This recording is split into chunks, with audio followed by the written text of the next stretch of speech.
Okay, since we got the door speaker off, we removed it. I'll show you guys how to replace it on another car, another day. The HK sound system comes with this tweeter. So I'm going to show you guys how to remove and replace the door tweeter. And they only have it on the rears. The fronts don't have them. It's 2 screws, one here and one here. Takes off the screws, and then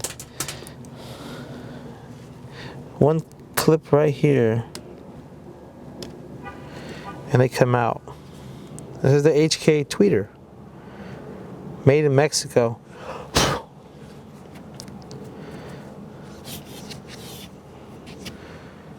So that's how you removing the tweeter from the rear door.